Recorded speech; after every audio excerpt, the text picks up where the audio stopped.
The night tasted of copper and cordite. 6 months ago, in a different war on different soil, Kira Ashford had learned that particular combination of scents meant someone was about to die. Tonight, in the disputed territory of Sunstone Ridge, that lesson came roaring back with the force of a close-range detonation. She pressed herself against the rough bark of a winter-bare oak, thermal scope raised, scanning the tree line 300 yards downslope. The digital display painted the world in shades of gray and ghostly white, hot signatures blooming like deadly flowers against the cold earth. Shadow Ridge forces held the high ground, exactly where Colonel Marcus Hartley said they would be, exactly where her reconnaissance had confirmed they were thinning their defenses, exactly where, a voice whispered in the tactical corner of her mind, a competent alpha would never actually leave vulnerable unless he wanted you to think it was vulnerable. She pushed the thought down. Orders were orders. The mission brief had been clear. Strike fast, strike hard, secure the ridge before dawn. Sunstone gave you high ground advantage over 3 territories, surveillance capability that turned defense into dominance. Shadow Ridge had held it for a decade, using it to monitor every pack movement within 50 miles. Intelligence said they had pulled forces east to deal with rogue problems. The window was now. Kira toggled her radio, voice barely above a whisper. Scout Team Alpha, in position. Southeast approach is clear. Count 12 tangos on the ridge, standard patrol pattern, no indication of alert status. Her brother's voice crackled back through the earpiece, steady and professional. Copy that, Alpha. Bravo team moving to assault position. 2 minutes to green light. Cole Ashford. Beta designate of Silver Moon Pack, her spotter in Afghanistan when they were both Marines, the man who had taught her that the difference between a good shot and a perfect shot was patience. He was leading 30 wolves through the gully on the western approach, the hammer to her anvil, the assault force that would sweep through once she cleared the sentries. They had run this play a dozen times in training. On paper, it was flawless. On paper, wars were always flawless. The forest around her thrummed with contained violence. 47 Silver Moon warriors spread across half a mile of mountain terrain, waiting for the signal, every one of them a volunteer, every one of them knowing that taking Sunstone Ridge meant blood, but holding it meant security for the next generation. Territory was not about glory. It was about survival, about the hard mathematics of defensible positions and resource control. Marcus Hartley had made that calculation 6 weeks ago in the war room, pointing to satellite imagery with the blunt efficiency of a man who had made similar calculations in Vietnam. The ridge gives us eyes on Shadow Ridge territory, Stone Creek neutral zone, and the eastern approach to our own lands. Without it, we are fighting blind. With it, we own the battlefield. Kira had studied those images for days, memorizing every tree, every outcropping, every possible firing position. She knew this mountain better than men who had lived on it.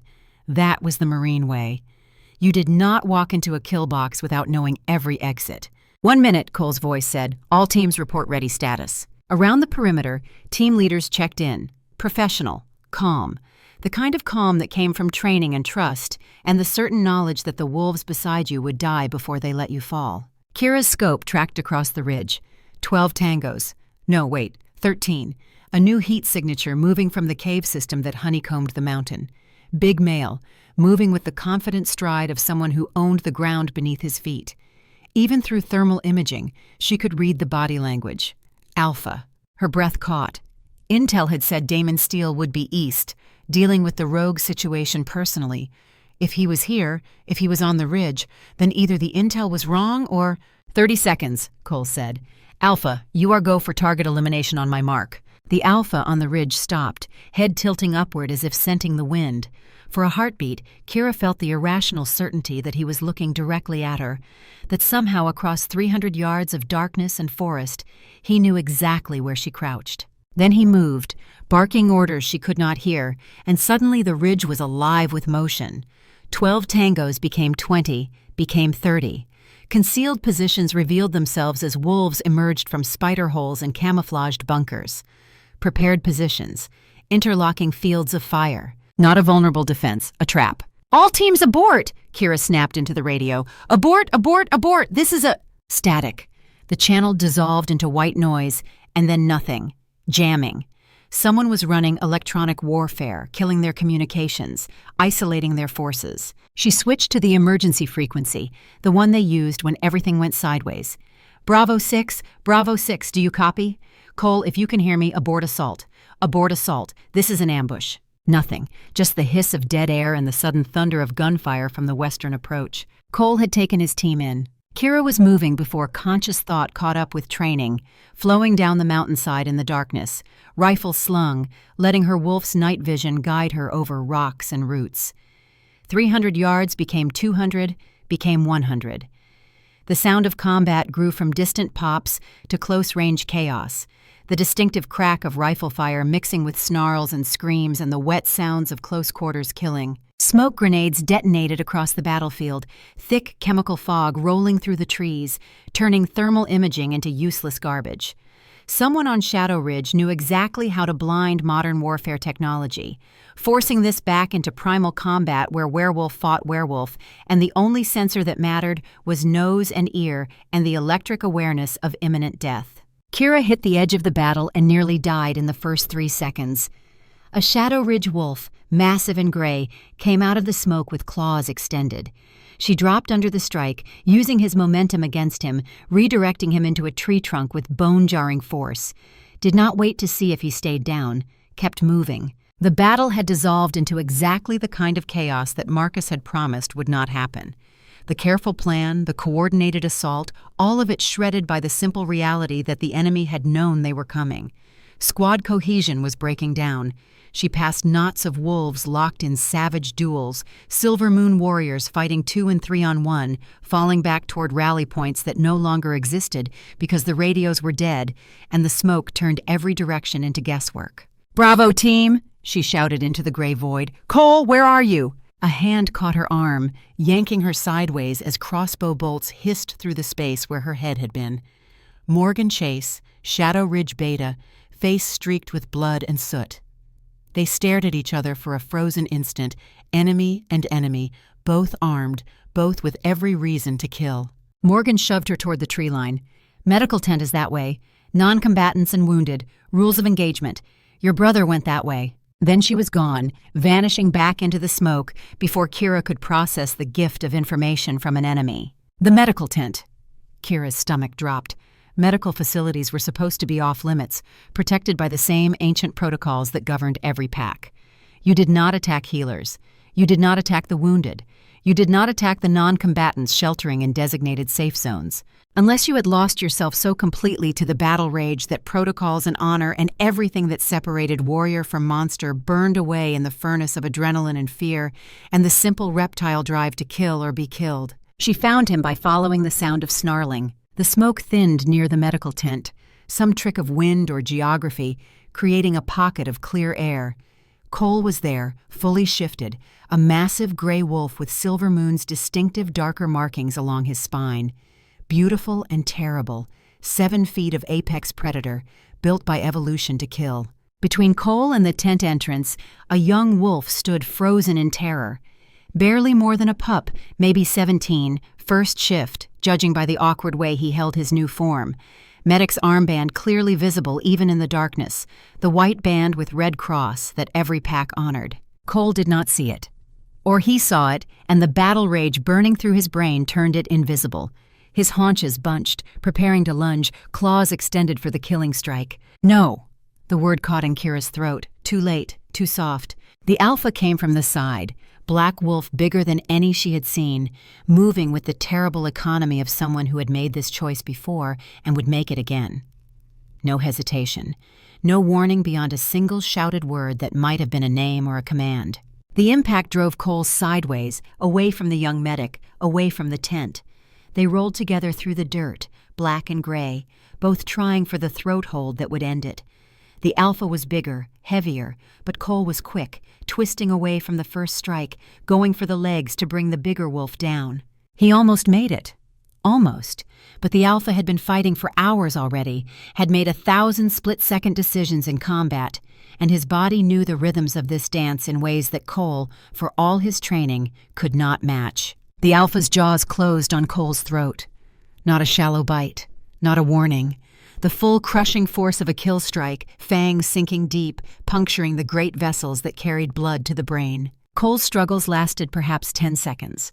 Then he went limp, his wolf form shuddering once and falling still. Kira's world narrowed to that single point. Her brother, her best friend, her battle partner, the man who had saved her life in Kabul, lying motionless in the dirt. The Alpha stood over him, sides heaving, blood dripping from his muzzle. She raised her rifle. Perfect sight picture, center mass, pressure on the trigger. The Alpha did not move, did not try to evade, just stood there, waiting, as if he knew the shot was coming and had already accepted it as the price of his choice. Her finger froze. The Alpha had not killed for pleasure, had not killed for victory. In the edges of her vision, she could see the young medic stumbling back into the tent, alive, because this Alpha had made the hard choice, the impossible choice, the choice that warriors made when duty and mercy went to war and duty won. It did not matter. It could not matter. Cole was dead, and this wolf had killed him, and nothing else in the world had meaning beyond that simple equation. Before she could fire, something slammed into the earth between them. Smoke grenade, military grade, erupting into a wall of white that swallowed everything. When it cleared 3 seconds later, both wolves were gone. In the confusion, Kira caught a flicker of movement in her peripheral vision. A third figure, neither Silver Moon nor Shadow Ridge by scent, withdrawing into deeper forest. Before she could track it, another explosion of smoke obscured everything. When visibility returned, the figure had vanished like smoke itself. The battle ended at dawn, not because either side won, but because Elder Tobias arrived with 30 neutral wolves from Stone Creek Pack and a formal ceasefire order that carried the weight of ancient law. You did not refuse Elder Tobias. He had been mediating pack disputes for 40 years, had forgotten more about their history and protocols than most alphas would ever learn. Kira knelt beside Cole's body in the growing light, her hand resting on his still chest. They had covered him with a blanket, basic dignity for the fallen, but she had pulled it back to see his face one more time. He looked peaceful, wrong, but peaceful, as if he had simply fallen asleep on watch and might wake if she shook his shoulder hard enough. She did not shake him. She knew dead when she saw it. Colonel Marcus Hartley stood 10 feet away, speaking with Elder Tobias in the clipped tones of men negotiating a surrender. Shadow Ridge would keep Sunstone Ridge, Silver Moon would withdraw to their previous borders and pay reparations for the unprovoked attack. The words washed over Kira without meaning, legal formalities that had nothing to do with the hole that had opened in her chest where her brother used to be. Damon Steele approached on human feet, dressed now in tactical gear, face carefully neutral, the diplomatic mask of an alpha performing his duties. He did not look at Cole's body. Professional courtesy, perhaps, or simple human awkwardness in the face of grief.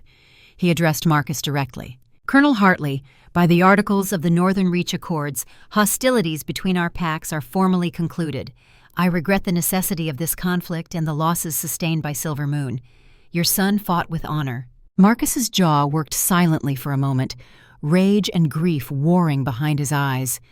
He murdered my son outside the rules of engagement. That is not honor. That is butchery. Elder Tobias stepped between them, one hand raised. I have examined the body and interviewed witnesses from both sides. The killing blow came from the front, defensive posture during active combat. Your son was in full wolf form, approaching a marked medical area where non-combatants had taken shelter. By the old laws, Alpha Steel acted within his authority to protect those under his care. Marcus looked like he might strike the old man. Instead, he turned away, shoulders rigid with the effort of maintaining control. Tobias continued, his voice gentler now. There is, however, another matter that requires immediate attention. He gestured to one of his assistants, who approached carrying a leather-bound book that looked older than any of them. The Codex of Pack Law, the written record of their kind's history and traditions. Tobias opened it to a marked page, reading aloud in the formal cadence of ritual. When a mate bond manifests during treaty negotiations, it shall be honored as a sign of the moon goddess's will. The bonded pair shall cohabitate for a period of no less than 3 lunar cycles, that peace may be fostered between warring packs. To refuse this bond is to reject the goddess's judgment and forfeit all rights to future mediation. Kira looked up sharply. Mate bond? What are you? Then she smelled it. A scent marker. Subtle but unmistakable. that had not been there an hour ago. Leather and pine smoke and something wild, something that made her wolf stir with interest despite the grief that should have smothered every other instinct. She looked at Damon Steele. His face had gone carefully blank, but his nostrils flared as he caught the same scent rolling off her. Reciprocal markers. The biological signature that appeared in perhaps 1% of werewolves under extreme stress. "No," Kira said. The word came out flat and cold. "Absolutely not." Tobias looked at her with something like pity. "The bond has manifested. That is biological reality. How you choose to honor it is your decision, but the law is clear. 3 months of cohabitation, or the treaty is void, and hostilities resume with no possibility of mediation." Marcus spun back toward them. "You expect me to send my daughter to live with my son's murderer? I expect you to honor the law that has kept our kind from tearing itself apart for 1,000 years, Tobias said quietly. "Or I expect you to explain to Silvermoon why you are choosing renewed war over temporary discomfort." The old alpha's eyes found Kira's, and she saw the question there, saw him waiting for her to refuse, to make this choice impossible, to give him the excuse to reject the bond and go back to war. She thought about Cole, thought about the young medic who would have died if Damon Steele had not made his choice, thought about the 47 Silvermoon warriors who had come to Sunstone tonight, and the 11 who would not be going home. "Sir," she heard herself say, her voice steady despite the scream building behind her teeth, "I will comply with the law." Marcus stared at her as if she had driven a knife into his chest. "Kira, I will comply," she repeated. 3 months. Then she comes home. "Correct, Elder Tobias?" The old man nodded slowly. The cohabitation period allows for peaceful resolution while maintaining diplomatic relations. Damon Steele had not spoken. When Kira finally met his eyes, she saw nothing there. No satisfaction, no regret, just the same careful neutrality he had shown during the treaty negotiations. A man performing duties he had not chosen and could not escape. "When can you be ready to travel?" His voice was professional, alpha addressing ally rather than mate addressing mate. She looked down at Cole one last time, memorizing the peaceful lie of his features. "Give me an hour to say goodbye." Tobias began drawing up the formal documentation, laying out the terms of the cohabitation period. Marcus pulled her aside, hands gripping her shoulders hard enough to bruise. His voice dropped to barely audible. "This is a deep cover operation, Lieutenant. You understand me? You will be in their territory, in their headquarters. I want intelligence. Troop numbers, weapons caches, defensive positions, supply lines. Everything you can gather without compromising yourself." She nodded once. "Understood, sir." "And Kira," he said, his voice breaking slightly on her name, "if you get a clean shot at Steele, if you can make it look like an accident, you take it. Cole deserves justice." She said nothing. What could she say? That justice and murder sometimes wore the same face? That her commanding officer was ordering her to assassinate an alpha during a diplomatic mission?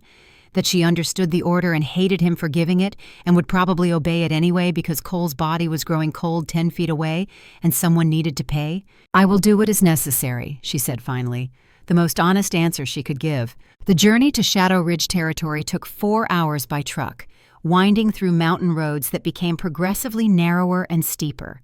Kira rode in the back of a military transport with 2 Shadow Ridge guards who kept their eyes forward and their hands near their weapons. Professional courtesy, but the message was clear. Guessed, yes. Trusted, no. Damon Steele rode in the lead vehicle, maintaining the polite fiction that this was a diplomatic convoy rather than a prisoner transfer. Kira used the time to memorize the route, counting turns and landmarks the way her Marine instructors had taught her. 2 left turns at marked trees, 1 right at the creek crossing, straight through the valley where old fire damage had cleared the forest.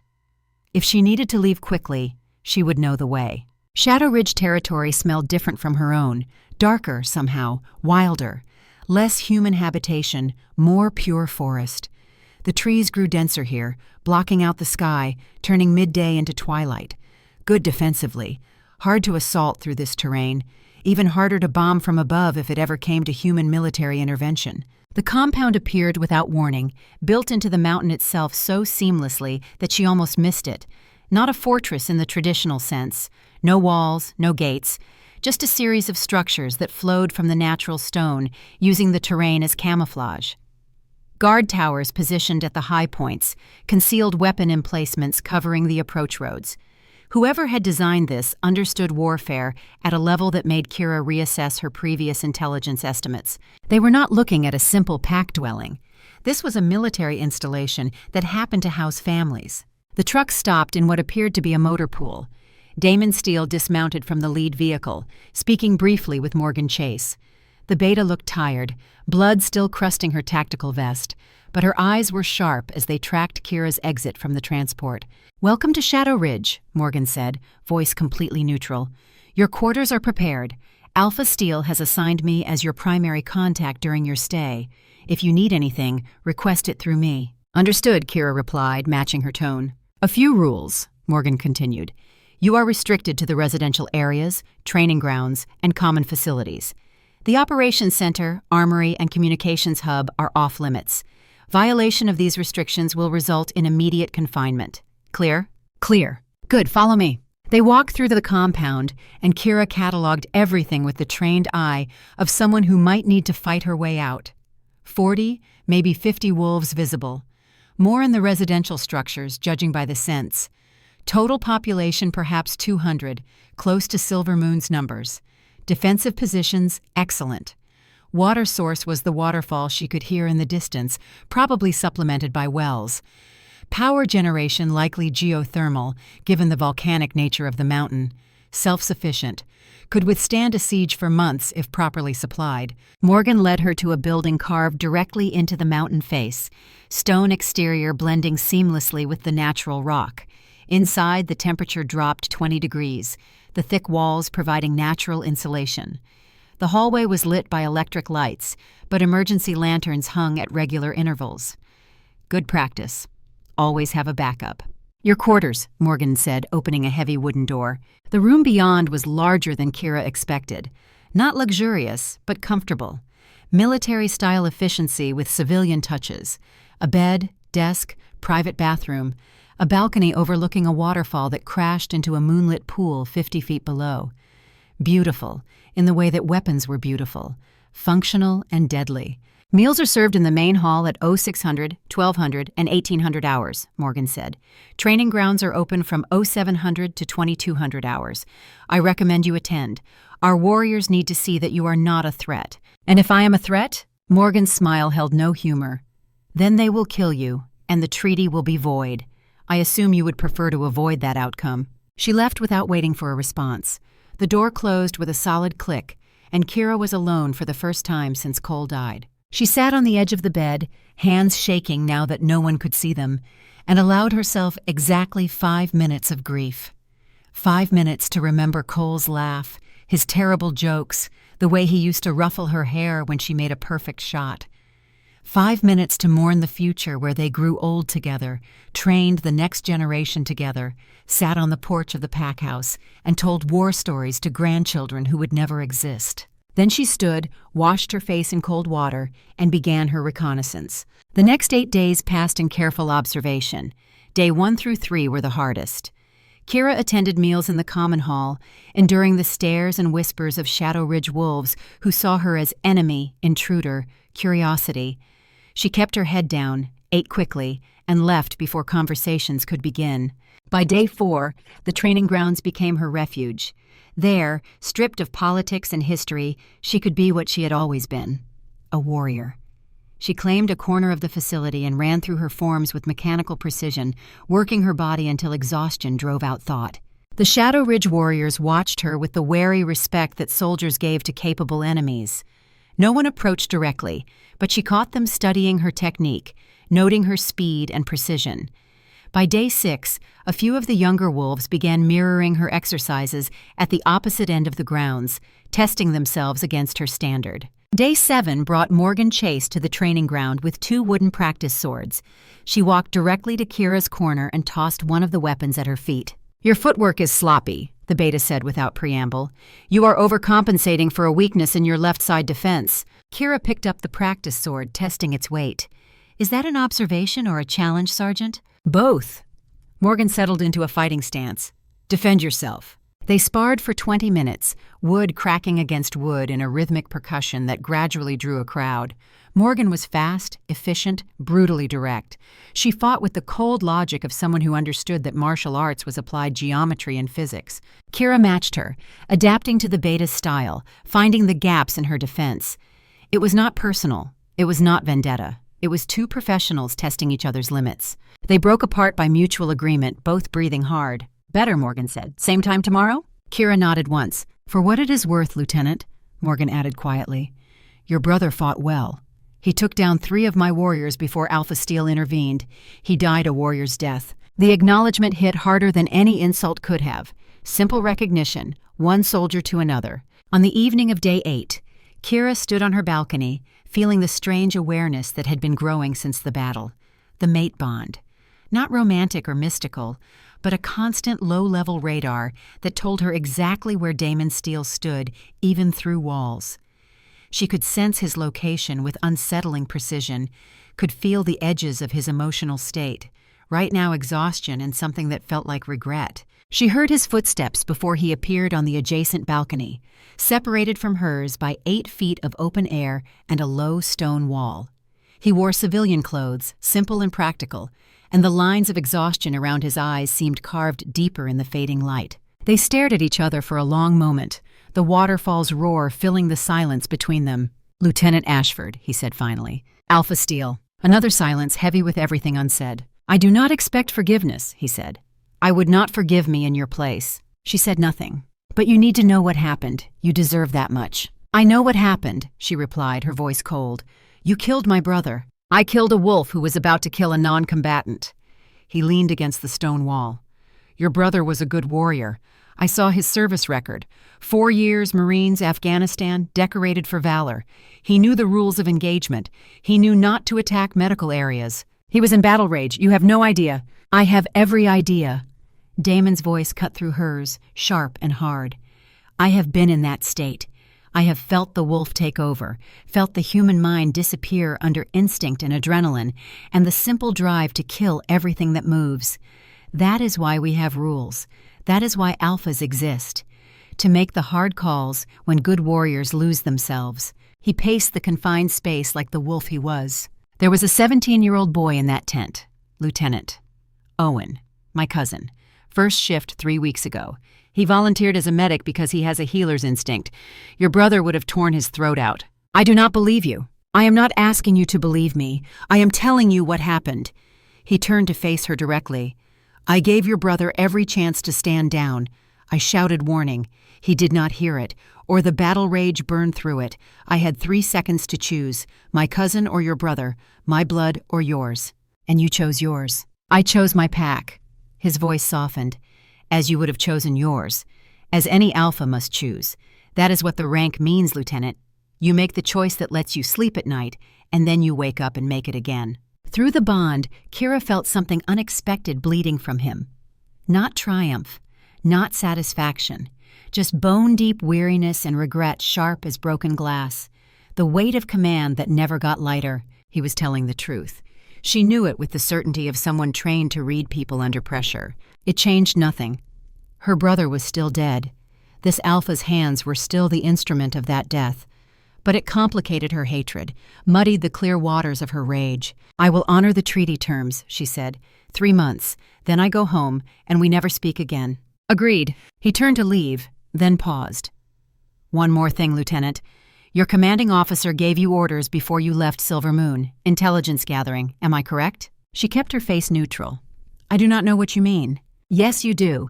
And I am telling you now that if you violate operational security, if you attempt to access restricted areas or gather classified intelligence, I will have no choice but to treat you as a hostile asset. The treaty protections will not save you." He met her eyes. "I hope I am being clear." "Perfectly clear, Alpha." He nodded once and disappeared back into his quarters, leaving her alone with the roar of the waterfall and the uncomfortable awareness that her mission had just become infinitely more complicated. That night, unable to sleep, Kira reviewed everything she had observed. The compound layout, guard rotations, defensive capabilities.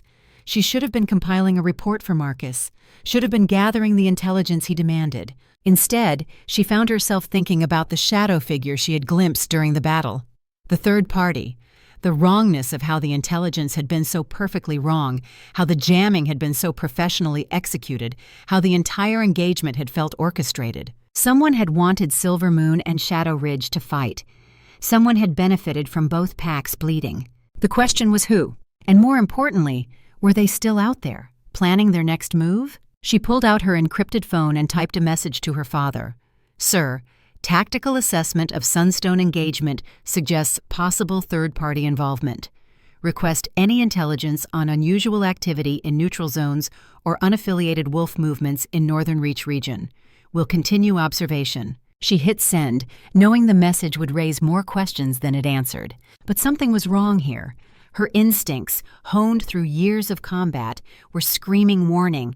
The battle, the mate bond, Cole's death, all of it felt like pieces of a larger puzzle she could not yet see. And until she understood the full picture, she could not afford to follow Marcus's order blindly. Could not afford to treat Damon Steele as simply the enemy, because if someone was manipulating both packs, then the real enemy was still out there, and they would strike again.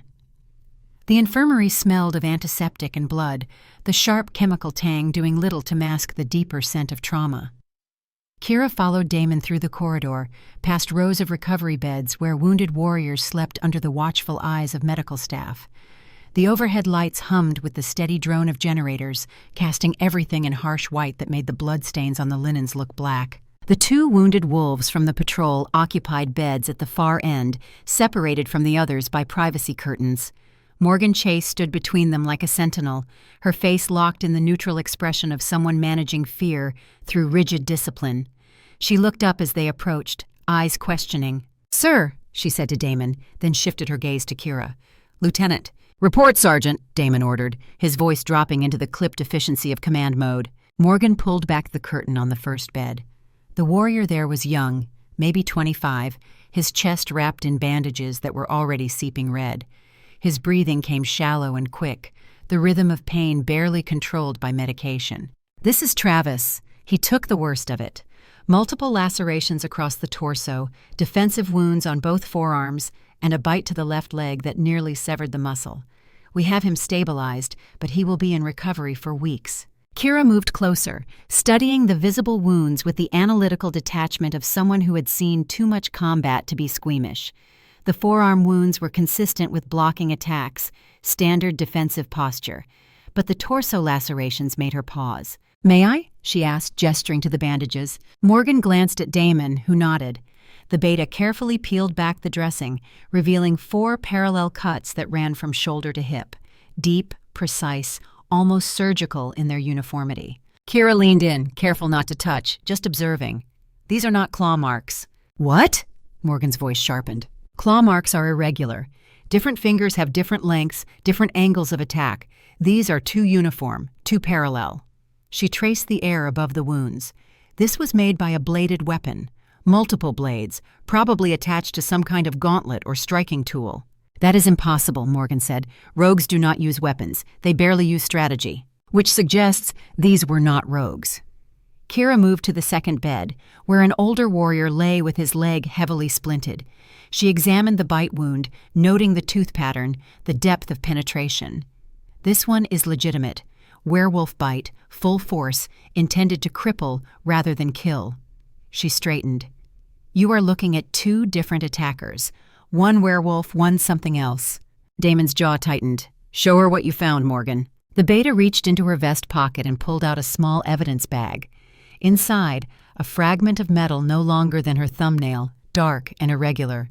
"We extracted this from Travis during surgery, embedded deep in the shoulder muscle. The healers almost missed it." Kira took the bag, holding it up to the light. The metal gleamed dully, and even through the plastic she could smell it. Her wolf recoiled instinctively from the scent, every instinct screaming danger. "Silver alloy," she said quietly. "Military grade. Probably a broken blade tip that snapped off during the attack." She looked at Damon. "Rogues definitely do not use silver weapons. It is poison to werewolves, including them. Using it in close combat is suicide unless you have protection." Or unless you are not fully werewolf anymore, Damon said, his voice grim. The implications hung in the air like smoke. Turned hunters. Humans who survived the bite but did not complete the transformation. Caught between species, driven mad by the incomplete change, retaining human intelligence but gaining lupine strength and an all-consuming hatred for true werewolves. If turned hunters are operating in your territory, Kira said carefully, then someone is creating them deliberately. The bite survival rate is less than 1%. To have multiple turned hunters working in coordination means someone has been experimenting. A lot. Damon's hands clenched into fists. "How long?" he said to Morgan. "How long have we been losing patrols to these things?" 6 weeks, sir. Maybe longer." The beta's voice was steady, but Kira could see the guilt in her eyes. "We thought it was just bad luck. Increased rogue activity. I should have seen the pattern sooner." "You see it now," Damon said. "That is what matters." He turned to Kira. "I need your help, Lieutenant. I need a fresh set of eyes on this. Someone who is not invested in our previous assumptions. Will you assist?" "I will help," she said. "On one condition." "Name it." "You share all intelligence with Silver Moon. If something is running operations in your territory, there is no reason to think it will stop at your borders. My pack needs to know what they are facing." Damon considered this, then nodded. "Agreed. But the intelligence sharing goes both ways. If your father has seen similar activity, I need to know. Fair enough?" She pulled out her phone, composing a message to Colonel Hartley. "Where did the attack happen?" she asked. "Old watchtower near the border at Whisperwind River, about 8 miles east of here. I want to see it. First light tomorrow. Crime scene analysis. Track the attackers back to their staging area." Morgan spoke up. "Sir, with respect, that is beyond the scope of the treaty. We cannot allow a Silver Moon operative into sensitive border areas." "She is not a Silver Moon operative," Damon said quietly. "She is a consultant, acting under my direct authority. And right now, Sergeant, we need her expertise more than we need operational security." He fixed Morgan with a look that allowed no argument. "Prepare a recon team. 3 wolves, light armament, minimal gear. We move at 0500. "Yes, sir."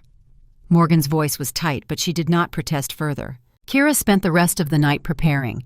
She laid out her gear with mechanical precision. Tactical vest, check. Sidearm with silver ammunition, check. Combat knife, first aid kit, emergency beacon, tactical flashlight.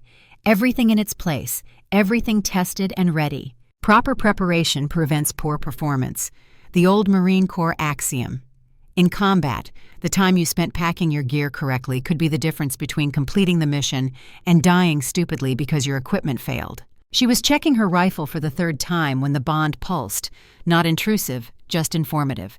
Damon was awake, moving through the compound, his emotional state a mixture of determination and controlled anxiety. The knock came soft and professional. She opened the door to find him standing there in full tactical gear, face painted with camouflage, rifle slung across his chest. A soldier preparing for war. "Could not sleep either?" he asked. "Old habits. You plan until your brain shuts off, and then you plan some more." A faint smile touched his lips. "I wanted to brief you on the route and rules of engagement. May I come in?" She stepped back. He moved to her desk, unrolling a topographic map. "This is our route. We will follow the patrol path that Travis's team used. The watchtower is here, about 200 feet from the water. Good vantage point, which is why we use it for border surveillance." "What is the river situation?" Kira asked. "Width, depth, current strength?" "Whisperwind averages 30 feet across in this sector. Depth varies from 2 to 6 feet. Current is moderate, fordable by wolves." He glanced at her. "It is also the boundary line established in the treaty. Technically, the other side is neutral territory." "Technically," she repeated, "but actually?" "Actually, it is a gray zone. No pack claims it officially, but everyone uses it. Perfect place for someone who wants to operate without attracting attention." She nodded, seeing the tactical picture. A smart adversary would use neutral territory as a base, launch attacks, then fade back before response forces could organize. Classic guerrilla warfare. "Rules of engagement," Damon continued. "We are on reconnaissance, not combat patrol. Our objective is intelligence gathering. If we make contact with hostiles, we withdraw and call for backup. Clear?" "Clear. One more thing." He met her eyes. "If something happens to me out there, if I am injured or killed, you withdraw immediately. Do not attempt heroics. Get back to the compound and report to Morgan." That is not acceptable, Kira said flatly. It is an order, Lieutenant. Your life is not worth less than mine tactically, she countered. You are the alpha. If you fall, this pack loses leadership. I am far more expendable. They stared at each other, wills clashing. We both come back, she said quietly, or we do not go at all. Those are my terms. After a long moment, Damon nodded. Both come back. Agreed. At 0500, she was in the motor pool. Morgan appeared with two other wolves. Sergeant Harris, lean and sharp-eyed.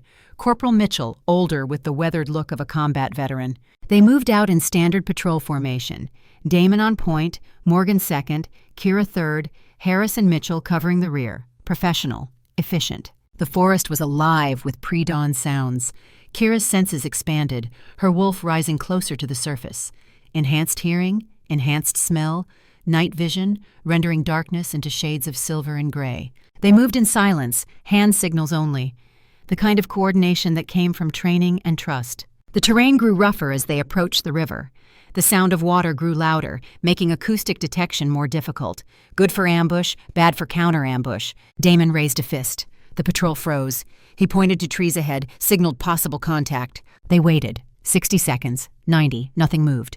Damon signaled Mitchell forward. The older wolf approached, swept the area, gave the all-clear. The watchtower came into view with the growing light. Old stone walls, collapsed roof. Blood stained the ground near the base. A lot of blood, dried to brown crust. Kira knelt, examining the pattern. 2 distinct pools. 2 wounded warriors had lain here before evacuation. She moved outward in a spiral, reading the ground. Boot prints. Human-sized, unusual tread pattern. Not military issue, but not civilian either. Custom-made. Here, she said softly, pointing to a cluster of prints. Multiple individuals, probably 4 or 5. They waited in ambush behind these rocks. She traced sight lines. Good coverage of the tower approaches. Classic L-shaped ambush. Harris was examining the tree line. Found something, sir. A crossbow bolt, black, no fletching, silent kill weapon. Kira picked it up carefully, sniffing. Rot and silver and something chemical. They are coating the bolts, she said. Silver-based poison to maximize damage. These are not improvised weapons. This is professional hunter equipment. Can you track them? Damon asked. She studied the boot prints, following their trail. Yes, they did not cover tracks, either confident or stupid. Or it is a trap, Morgan added. That too, Kira agreed, which is why we proceed with extreme caution. They followed the trail deeper into neutral territory, crossing the river at a shallow ford. Boot prints mixed with paw prints now, wolves running with humans, unnatural, wrong. The trail led through a ravine, then up a steep slope. Kira's legs burned, but she kept pace. The scent hit them before they saw the cave. Rot and silver, concentrated, mixed with the musk of too many bodies. Kira's wolf recoiled. Damon signaled Mitchell and Harris. Perimeter security, then to Morgan and Kira, with me. They approached in tactical formation, weapons up, moving from cover to cover. The cave mouth was concealed by thorns, good defensive position. At the entrance, Damon paused, listening. Kira filtered ambient noise, searching for breathing, heartbeats, movement. Nothing. The cave was silent. They entered slowly. The cave opened into a chamber 30 feet across, occupied. 2 Shadow Ridge wolves lay dead near the back wall. Days old, throats torn out. But that was not what made Kira's blood run cold. A third body lay between them. Human. Dead from massive trauma. Dark tactical gear. Crossbow nearby. Against the far wall, chained with silver shackles that had burned deep wounds, was a rogue wolf in human form. Conscious but barely, eyes tracking their movement. Damon approached carefully, weapon trained. Are you Finn? The rogue's head moved slightly. A nod. Who did this to you? Words came slowly. Ezra. Said I had to choose. Join or be bait. I chose wrong. Ezra who? The rogue's laugh was broken. Ezra Wolf, your old friend. Says hello. Says your father would be ashamed you let the ridge grow weak. Kira saw Damon freeze. Through the bond, she felt shock and horror and sudden terrible understanding. Ezra Wolf, Damon said, voice flat. He is alive. More than alive, the rogue wheezed. Building an army. Says the old ways are done. Time for real leadership. Time for strength. Before Damon could respond, Morgan's voice crackled. Sir, we have movement. Multiple contacts approaching from the south. Fast. How many? Cannot tell. Thermal shows a dozen, maybe more. They know we are here. Damon made the call instantly. Withdrawal. Now. Mitchell, Harris, fall back to Rally Point Alpha. Morgan, get the prisoner. We are taking him. Sir, we cannot carry him and maintain speed, Morgan protested. Then I will carry him. Damon moved to the rogue, snapping the chains with brute strength.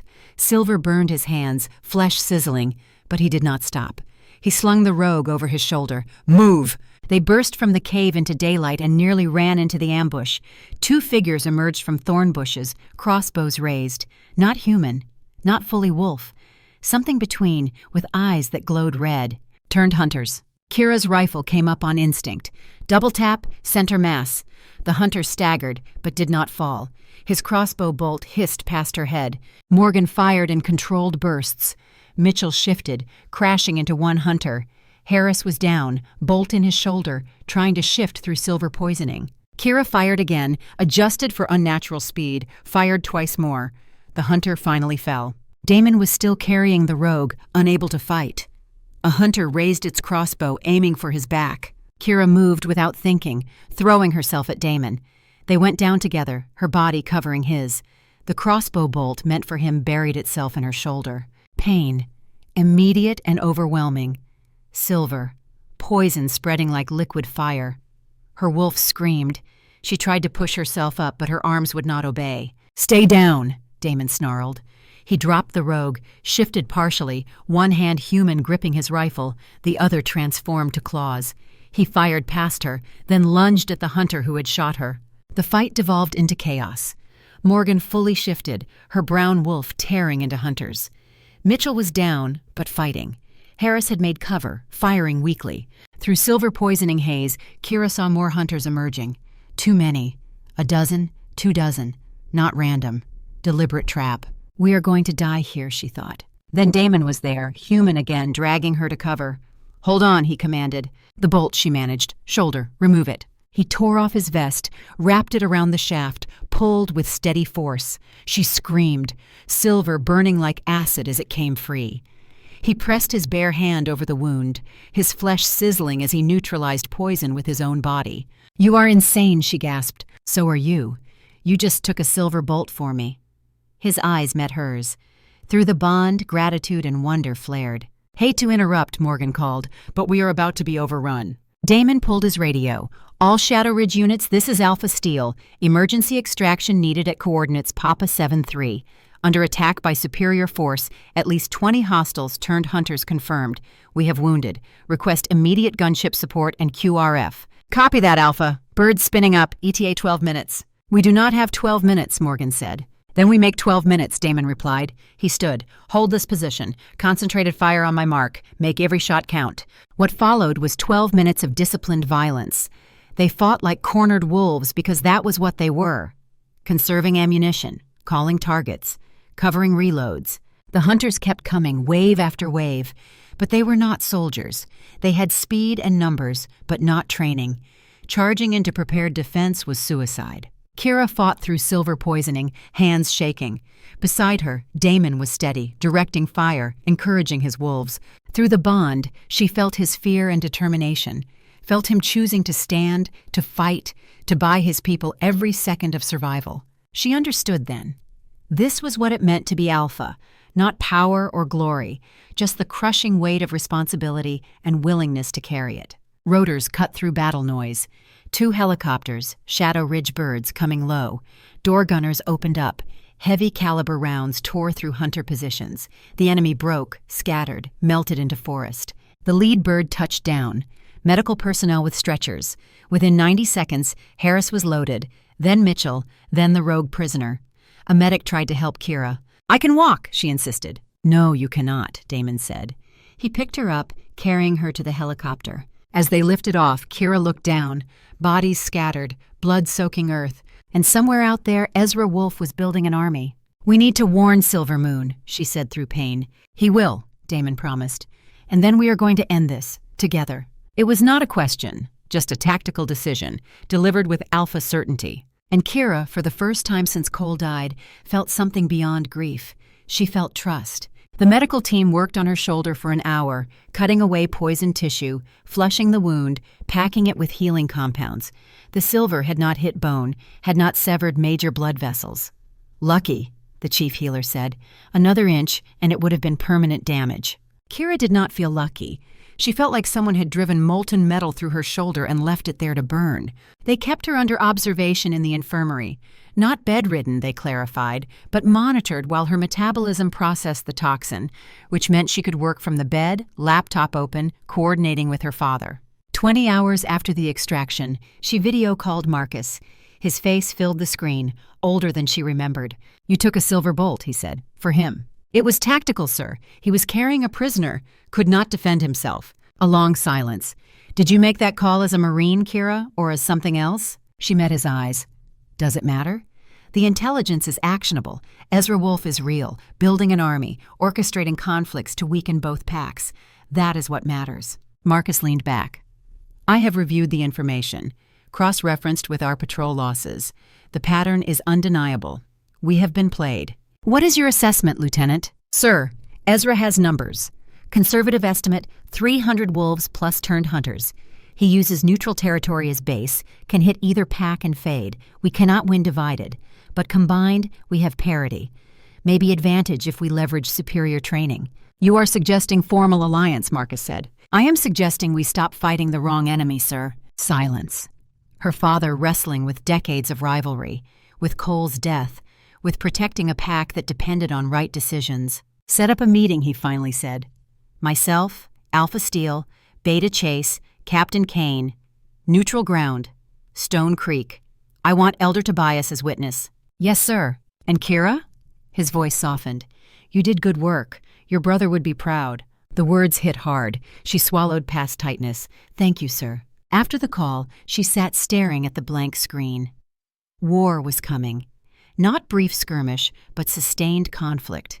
The packs had enjoyed relative peace for decades. This would be different.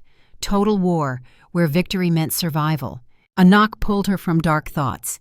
Damon entered, carrying 2 cups of coffee. "Thought you could use this," he said. "Fair warning, it is military grade." She took it, sipping. Terrible, bitter, overbrewed. Perfect. "How is the shoulder?" he asked, taking the chair beside her bed. "Healing. Full mobility in another day or 2. She rotated her arm, testing. Good enough for combat if needed. "It should not have happened." His voice carried self-recrimination.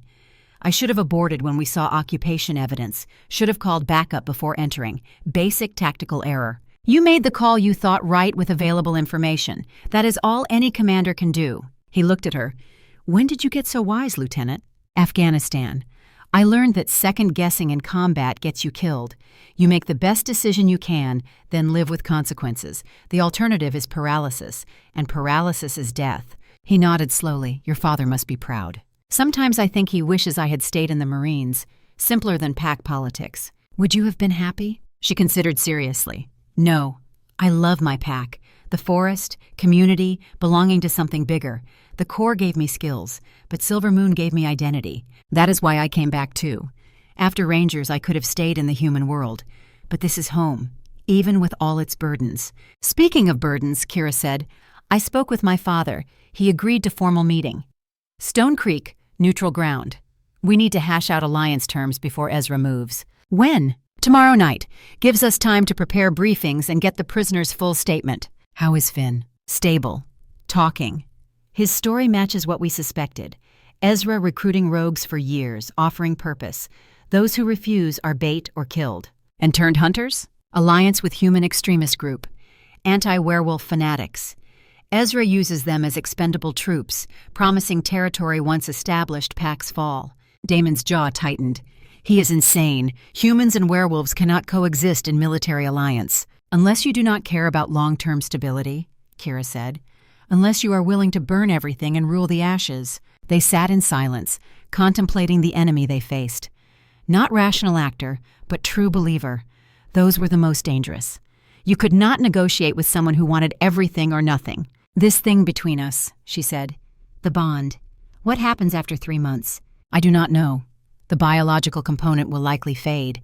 90% of combat-triggered bonds dissolve within 6 months. And the other 10% become permanent." He paused. "But that only happens if both parties choose it. Biology creates connection, but choice sustains it." She looked at him, saw not the alpha who killed Cole, but the man who carried the weight of leadership. who made impossible choices and lived with consequences, who had taken silver burns to pull poison from her wound. "I do not forgive you," she said quietly. "For Cole, I do not know if I ever can. I would not ask you to. What I did, even if necessary, cost you your brother. That is not something forgiveness can erase. But I trust you. As a warrior, as a leader, as someone who does what needs to be done, that is more than forgiveness. That is respect." Something shifted in his expression. "Respect. I can work with that." "Good," she finished her coffee. "Because we have a war to win, and I need my commanding officer functional." His smile was small but genuine. "Yes, ma'am." The meeting was set. The alliance would be forged or fail. And Kira Ashford, who had come to Shadow Ridge as a prisoner, found herself becoming something else entirely. A bridge between enemies, a warrior fighting for more than vengeance, a woman learning that trust, once earned, was stronger than any bond biology could create. The next day would bring politics and strategy and the hard work of turning enemies into allies. But tonight, sitting in the infirmary with terrible coffee and the quiet understanding of shared purpose, she allowed herself to hope that maybe, just maybe, they could win this together. The meeting took place in a longhouse deep in Stone Creek territory, a neutral space that had hosted treaty negotiations for generations. The building was old, constructed from logs that had stood for a century, walls marked with carved signatures of every alpha who had ever negotiated peace within its bounds. Kira arrived with Damon, Morgan, and a security detail. Silver Moon was already there, Colonel Marcus Hartley flanked by Captain Victor Kane and his own guards. The two groups eyed each other with wary respect, warriors recognizing warriors even across pack lines. Elder Tobias presided from the head of the table, ancient and unflappable. He gestured to the seats. "Let us begin." The next 3 hours were military planning at its finest.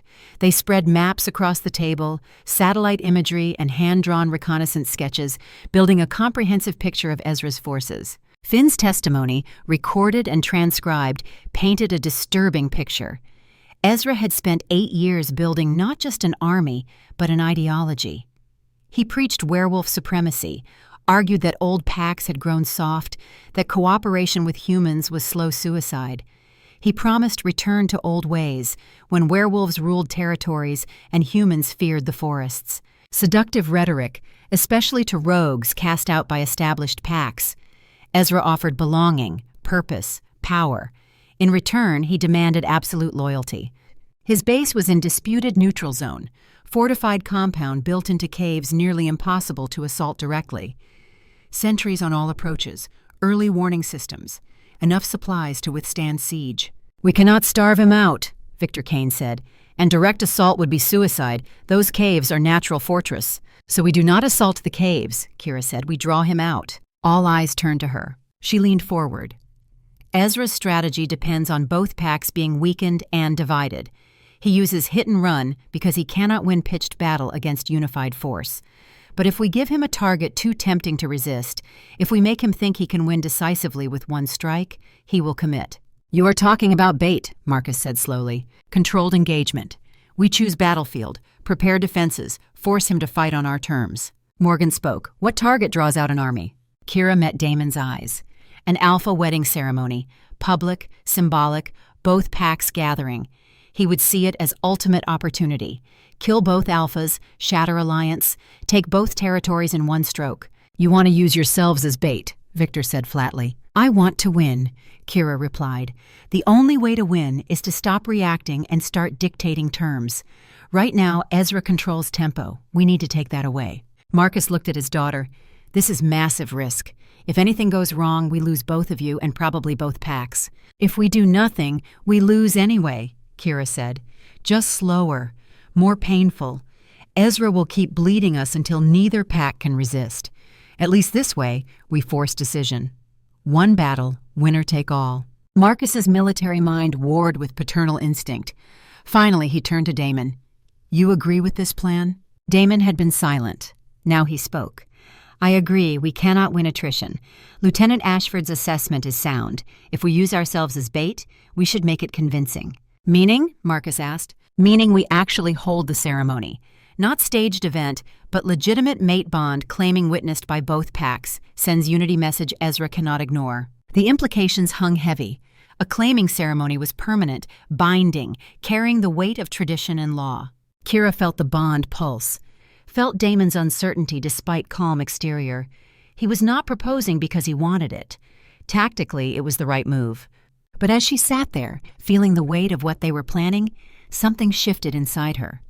For days, she had been fighting her feelings, fighting the growing respect, the reluctant trust, the way Damon's presence had become steadying rather than infuriating. She had been clinging to hate because hate was simple.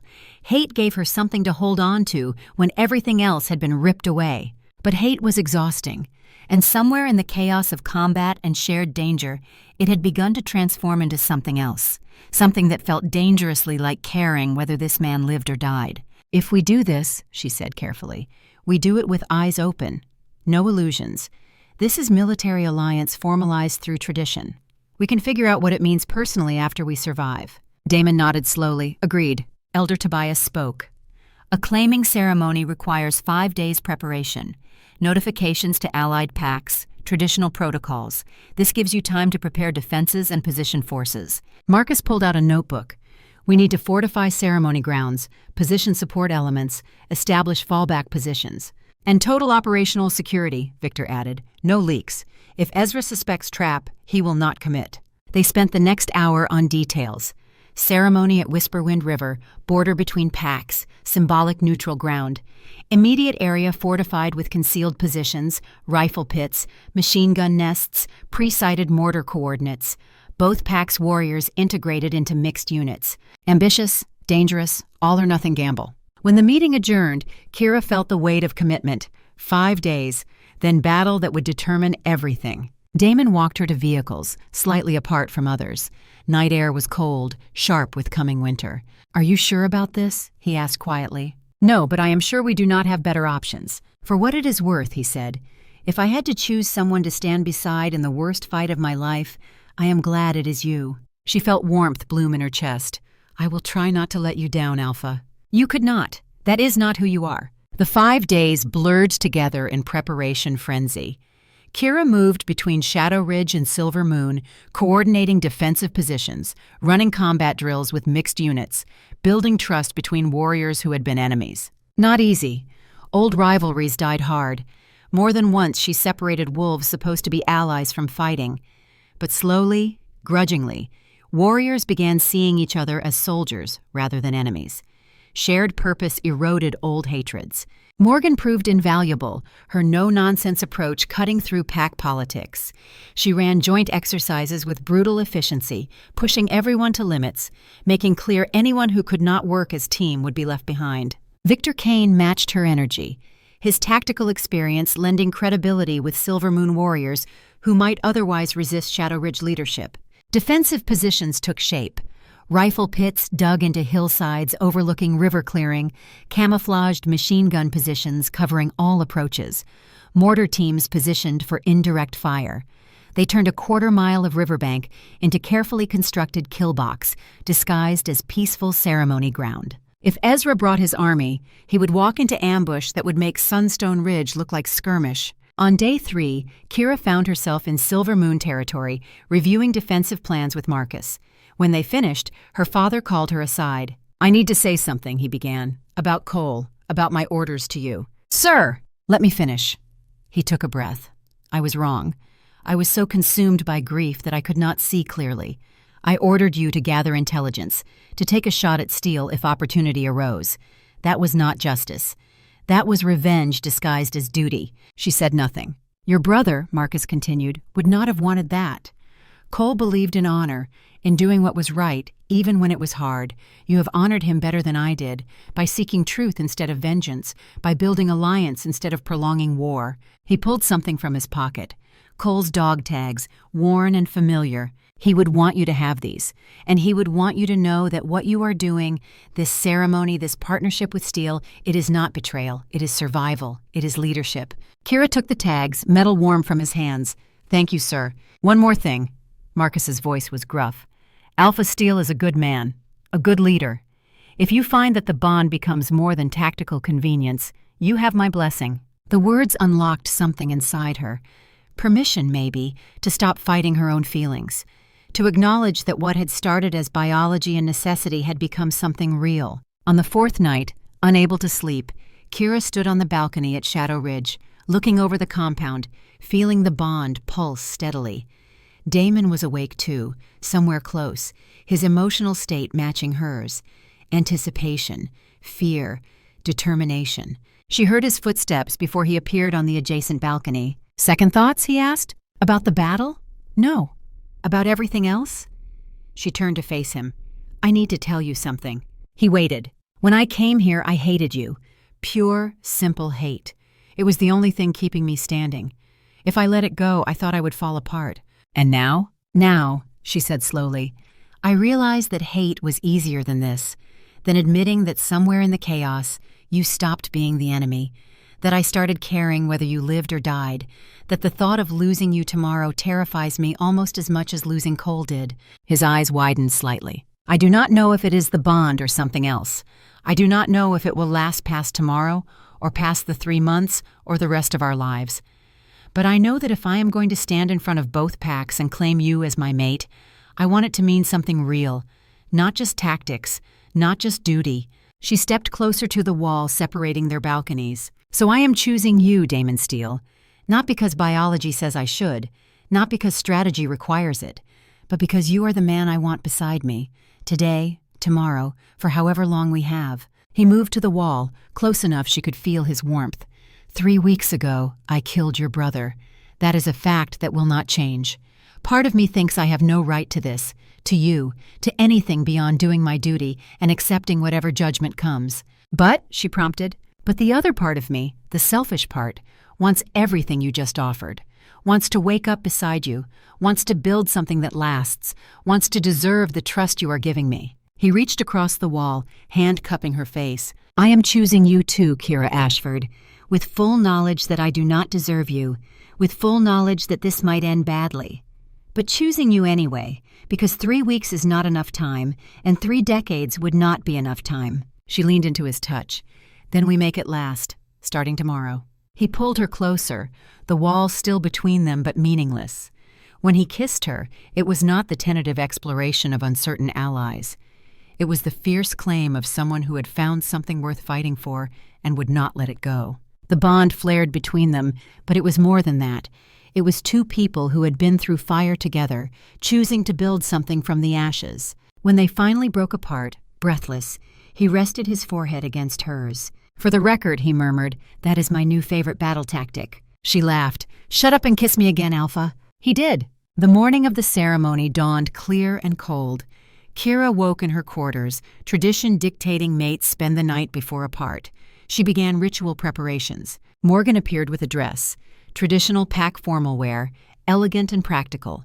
Dark gray fabric that would not show blood, cut to allow movement, with concealed sheaths for knives. "You do not have to do this," Morgan said as she helped Kira dress. "The plan would work with symbolic ceremony." "I know, but I want to."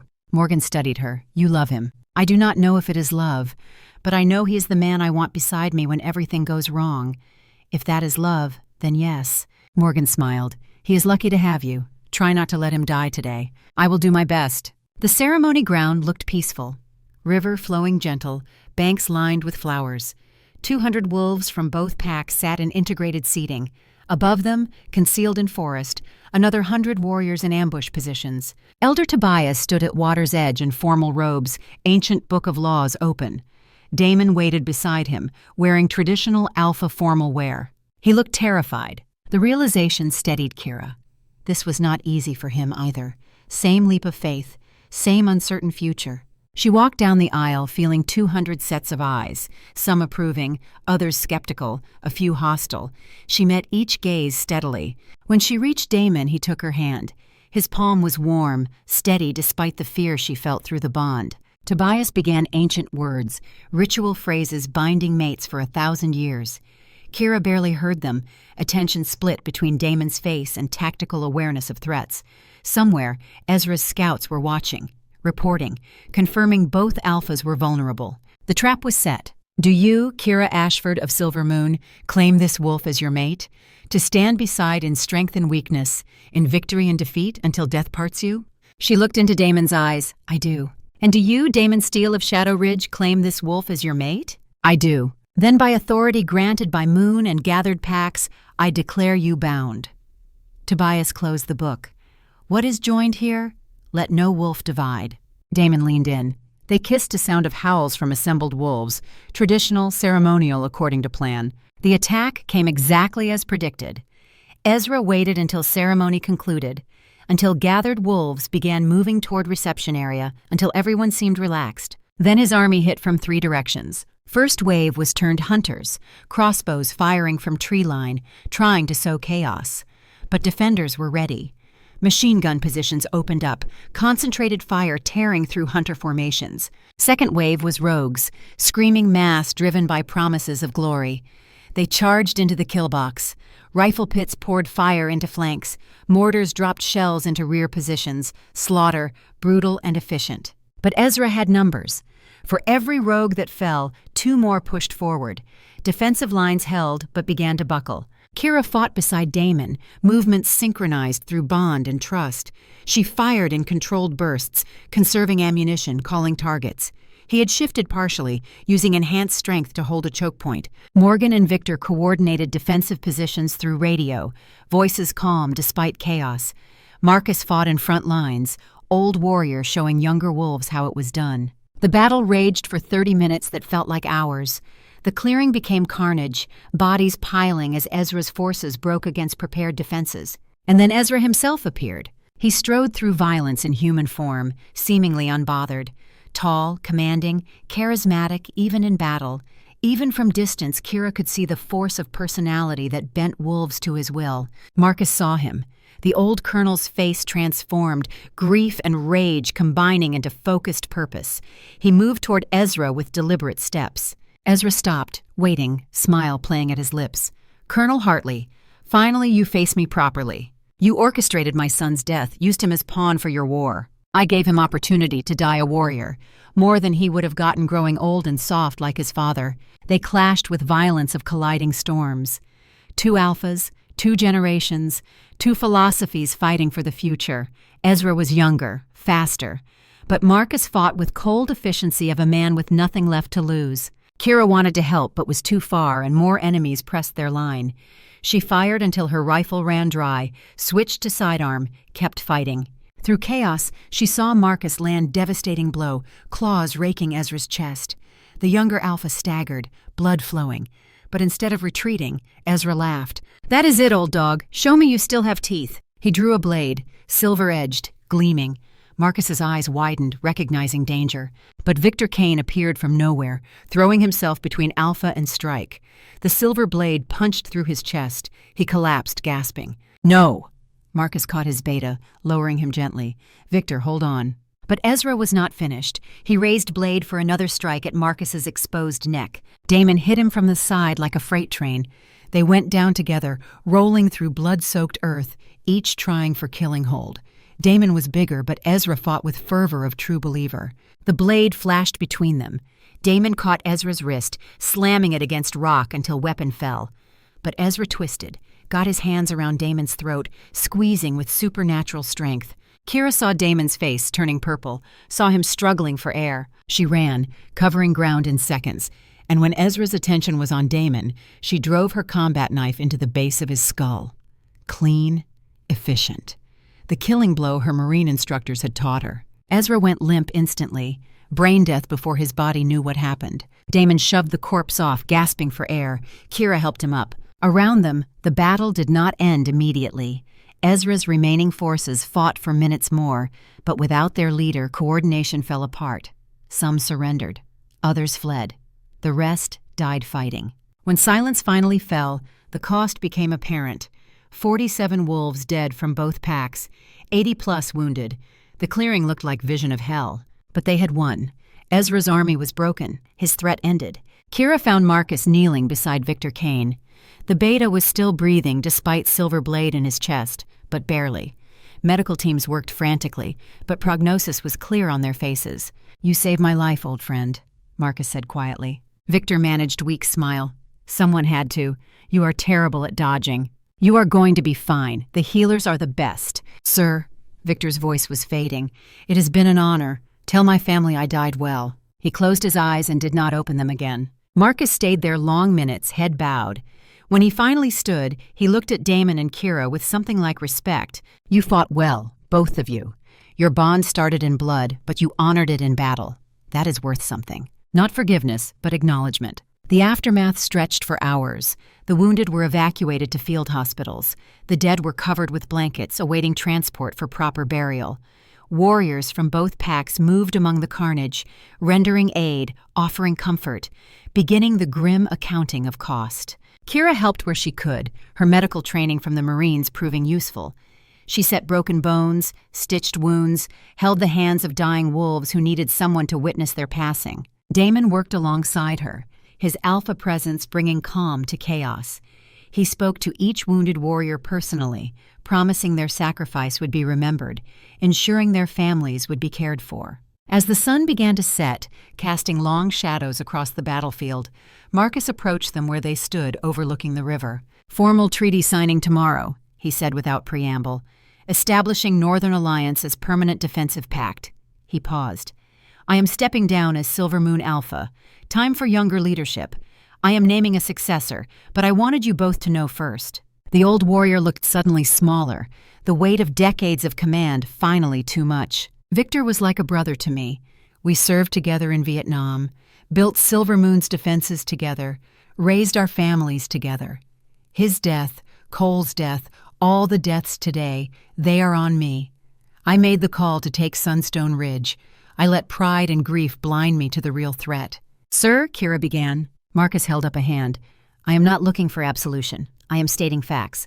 But I want you to know, both of you, that what you built here, this alliance, this partnership, it is the future our kind needs. Hold on to it. Make it last."